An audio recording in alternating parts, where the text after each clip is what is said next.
நம்ம சென்னை சில்க்ஸின் ஆடி blast சேவிங்ஸும் blast கலெக்ஷனும் blast. முக்கிய செய்தி: தாயுமானவர் திட்டம் தொடர்பாக கண் விழித்திரை அல்லது கைரேகை பதிவு கட்டாயம் என தெரிவிக்கப்பட்டிருக்கிறது. விவரங்களை செய்தியாளர் நந்தினி வரிகை கேட்கலாம். நந்தினி, வணக்கம். செய்தி குறித்த முழு விவரம். வணக்கம்.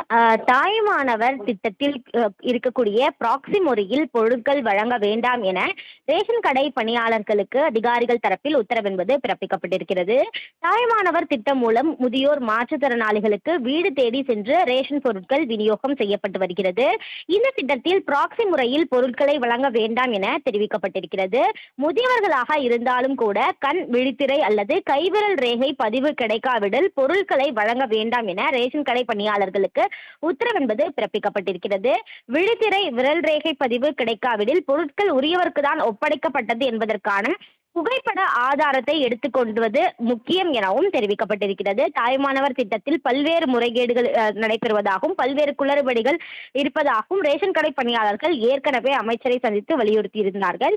எனவே தாயுமானவர் திட்டத்திலிருந்து விலக்கு அளிக்க வேண்டும் எனவும் தெரிவிக்கப்பட்டிருக்கிறது. இது தொடர்பாக அரசு தொடர்ச்சியாக ஆய்வு மேற்கொண்டு வரும் நிலையில் தாயுமானவர் திட்டத்தில் வழங்கப்படக்கூடிய பொருட்களை ப்ராக்சி முறையில் வழங்க வேண்டாம் என்று உணவுப் பொருள் வழங்கல் துறை சார்பில் பணியாளர்களுக்கு உத்தரவு என்பது பிறப்பிக்கப்பட்டுள்ளது.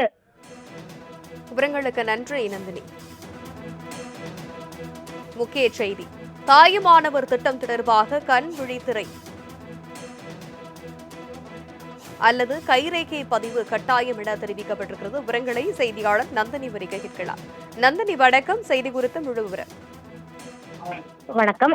தாயுமானவர் திட்டத்தில் இருக்கக்கூடிய ப்ராக்சி முறையில் பொருட்கள் வழங்க வேண்டாம் என ரேஷன் கடை பணியாளர்களுக்கு அதிகாரிகள் தரப்பில் உத்தரவு என்பது பிறப்பிக்கப்பட்டிருக்கிறது. தாயுமானவர் திட்டம் மூலம் முதியோர் மாற்றுத்திறனாளிகளுக்கு வீடு தேடி சென்று ரேஷன் பொருட்கள் விநியோகம் செய்யப்பட்டு வருகிறது. இந்த திட்டத்தில் ப்ராக்சி முறையில் பொருட்களை வழங்க வேண்டாம் என தெரிவிக்கப்பட்டிருக்கிறது. முதியவர்களாக இருந்தாலும் கூட கண் விழித்திரை அல்லது கைவிரல் ரேகை பதிவு கிடைக்காவிடில் பொருட்களை வழங்க வேண்டாம் என ரேஷன் கடை பணியாளர்களுக்கு உத்தரவு என்பது பிறப்பிக்கப்பட்டிருக்கிறது. விழித்திரை விரல் ரேகை பதிவு கிடைக்காவிடில் பொருட்கள் உரியவருக்கு தான் ஒப்படைக்கப்பட்டது என்பதற்கான புகைப்பட ஆதாரத்தை எடுத்துக்கொள்வது முக்கியம் எனவும் தெரிவிக்கப்பட்டிருக்கிறது. தாயுமானவர் திட்டத்தில் பல்வேறு முறைகேடுகள் நடைபெறுவதாகவும் பல்வேறு குளறுபடிகள் இருப்பதாகவும் ரேஷன் கடை பணியாளர்கள் ஏற்கனவே அமைச்சரை சந்தித்து வலியுறுத்தியிருந்தார்கள். எனவே தாயுமானவர் திட்டத்திலிருந்து விலக்கு அளிக்க வேண்டும் எனவும் தெரிவிக்கப்பட்டிருக்கிறது. இது தொடர்பாக அரசு தொடர்ச்சியாக ஆய்வு மேற்கொண்டு வரும் நிலையில் தாயுமானவர் திட்டத்தில் வழங்கப்படக்கூடிய பொருட்களை ப்ராக்சி முறையில் வழங்க வேண்டாம் என்று உணவுப் பொருள் வழங்கல் துறை சார்பில் பணியாளர்களுக்கு உத்தரவு என்பது பிறப்பிக்கப்பட்டுள்ளது. விவரங்களுக்கு நன்றி நந்தினி. நம்ம சென்னை சில்க்ஸின் ஆடி பிளாஸ்ட் சேவிங்ஸும் பிளாஸ்ட் கலெக்ஷனும் பிளாஸ்ட்.